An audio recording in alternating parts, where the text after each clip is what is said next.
নমস্কার বন্ধুরা, আজকের হবে লাইলেন টিকা আলু দিয়ে কালিয়া। তার জন্য নিয়েছি 1 কেজি সাইজের লাইলেন টিকা। এই কেটে ধুয়ে পরিষ্কার করে নিয়েছি। এই যে গাদার পিস, মাথা, পেটের মাছ সব কিছু নিয়ে আজকে লাইলেন টিকা কালিয়া হবে। নিয়ে নেবো 2টো আলু, বড় সাইজের 2টো আলু কাটা। এই যে এইভাবেই কেটে নিয়েছি।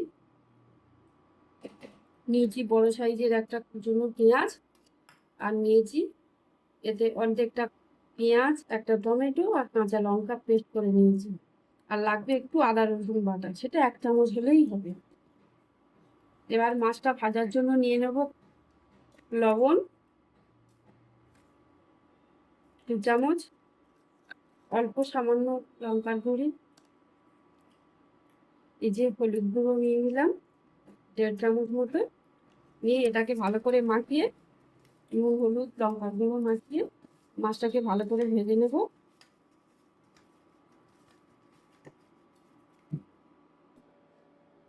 দিয়ে দিলাম সরিষা তেল। তেল গরম হয়ে গেছে, এবার দিয়ে দেবো মাছ।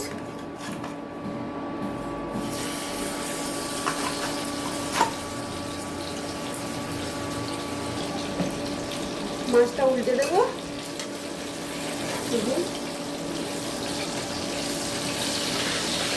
উল্টে পাল্টে ভালো করে ভেজে নেবো।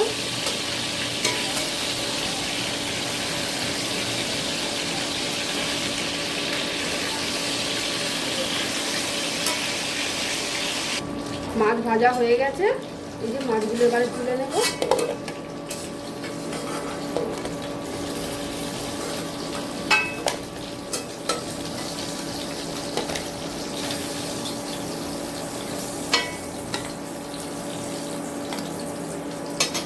মাছগুলো তুলে নিলাম। ওই তেলে আলুগুলো ভেজে নিলাম, এই যে ভাজার জন্য দিয়ে দিয়েছি। এতে দিয়ে দেবো নুন আর হলুদ।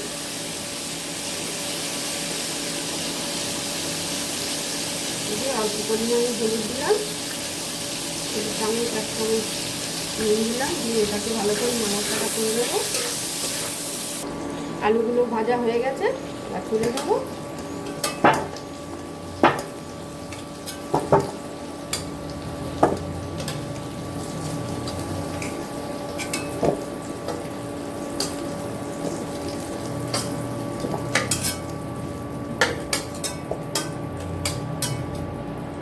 এই তেলের মধ্যে দিয়ে দেবো গোটা জিরে, দিয়ে দিলাম গোটা জিরে। জিরেটা ভাজা ভাজা হোক।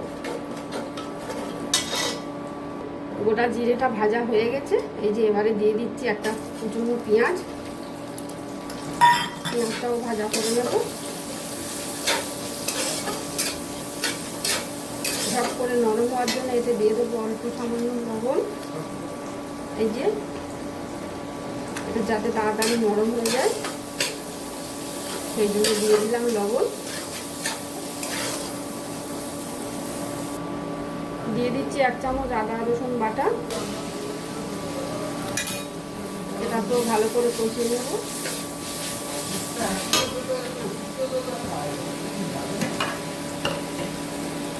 দিয়ে দিচ্ছি টমেটো পেস্ট।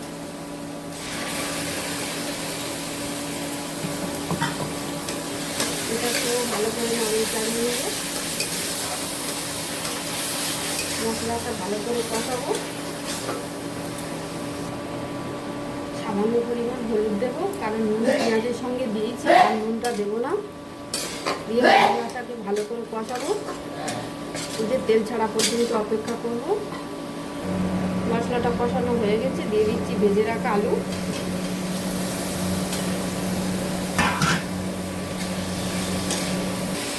মশলাটার সঙ্গে আলুটা ভালো করে কষিয়ে নিয়েছি। দিয়ে দিচ্ছি গরম জল। ঝোলটা ফুটে গেছে, দিয়ে দিচ্ছি চাপা। দিয়ে দিচ্ছি এখন চাপাটা খুলে নেব।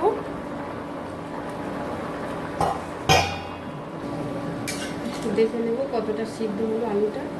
আলু এখন সিদ্ধ বাকি আছে, আর একটু হতে দেবো। যে লাউ শাকের ছোট ডোক আর ছোট পাতাগুলো কুচি করে কেটে নিয়েছি, দিয়ে দেবো কাঁচা লঙ্কা, কয়েকটা চিংড়ি আর মটর ডাল দিয়ে বড়া করব। যে এগুলো নিয়ে নিলাম।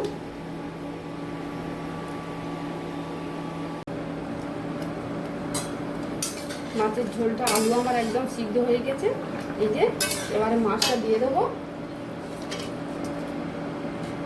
মাছটা দিয়ে আর একটু ফুটিয়ে নামিয়ে নেব। এই যে মাছটা দিয়ে দিলাম।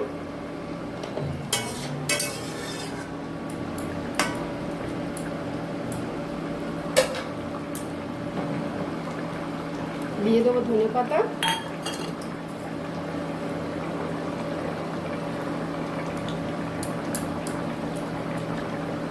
ধনে পাতা কুচুনোটাও দিয়ে দিলাম, দিয়ে একটু নাড়িয়ে নিলাম।